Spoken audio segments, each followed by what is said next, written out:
बैठ जाना, बैठ जाओ। जब भी हम किसी को बोलते हैं खड़े होने के लिए तो हम बोलते हैं स्टैंड अप इंग्लिश में। जब हम किसी को बोलते हैं सिट डाउन मतलब बच्चे को बोलते हैं बैठ जाना, बैठ जा, ठीक है। स्टैंड अप खड़े हो जाना, खड़े हो जाओ। Turn around,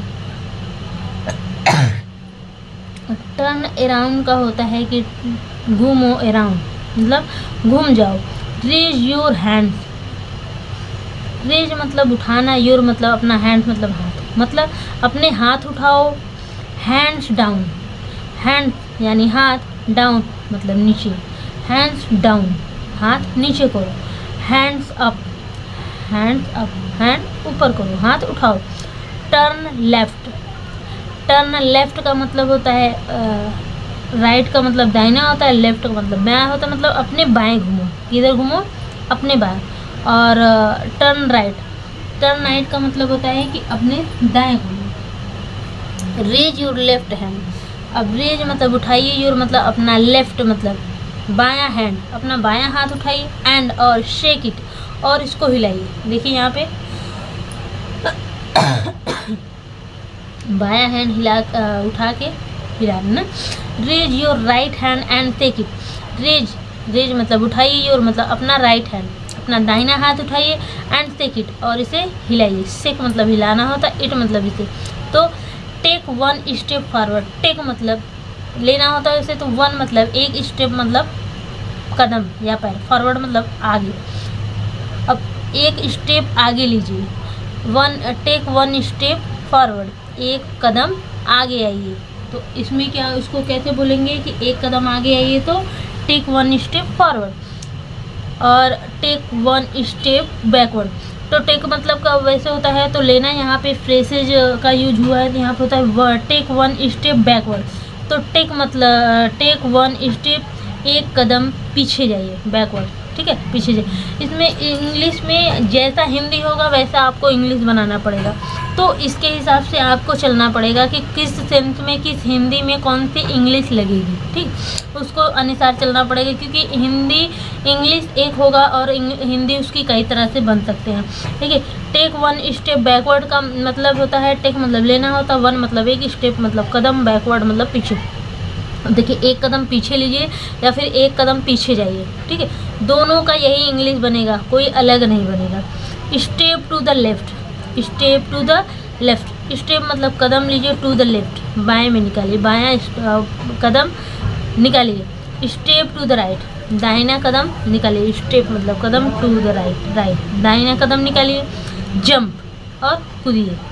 stand on the left foot, stand मतलब खड़े हो जाइए, ऑन मतलब पर, द लेफ्ट मतलब बाएं, फुट मतलब पैर, अपने बाएं फुट पे, बाएं पैर पे खड़े हो जाइए, बाएं।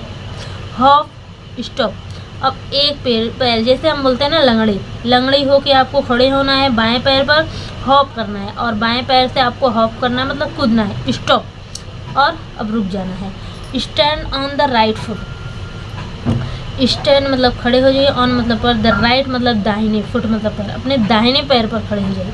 हॉप, और दाहिने पैर पे खड़े होने के बाद आपको हॉप करना है, कूदना है, स्टॉप और रुक जाना है। अब देखिए fall in line, fall in line का मतलब होता है लाइन बनाइए, ठीक है। एवरीबडी, एवरीबडी मतलब सभी लोग, प्रत्येक लोग, सभी लोग क्या करिए, लाइन बनाइए, लाइन में खड़े हो जाइए, लाइन में रहिए, ठीक है। स्टैंड, यहाँ पे देखो फॉल मतलब होता है गिरना, लेकिन यहाँ पे फॉल इन लाइन एवरीबडी, सभी लोग एक लाइन में रहिए, लाइन बनाइए। स्टैंड एट ईज, स्टैंड मतलब खड़े होइए, एट ईज आसानी से, आराम से खड़े रहिए आप लोग। कैसे? एक लाइन में आप लोग स्टैंड एट ईज, आराम से खड़े हो जाइए। अटेंशन, अब क्या अटेंशन मतलब ध्यान दीजिए। फॉरवर्ड मार्च, आगे मार्च करिए, मार्च पास होता है ना पैर से, कदम कदम उठा के, तो आप आगे मार्च करिए। Put your left foot forward, put मतलब रखिए, योर लेफ्ट अपने पैर, फुट लेफ्ट फुट अपना लेफ्ट बायां फुट फॉरवर्ड आगे रखिए।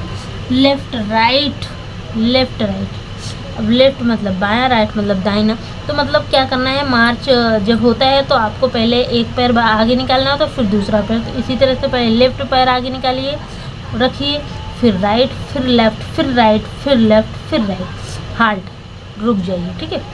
अबाउट टर्न, अबाउट टर्न मतलब तुरंत घूम जाइए, अबाउट टर्न घूम जाइए। राइट तुरंत मतलब अबाउट टर्न घूम जाइए, और घूमने के बाद तुरंत left right left right left right करिए, हॉल्ट, फिर रुको, रुक जाइए।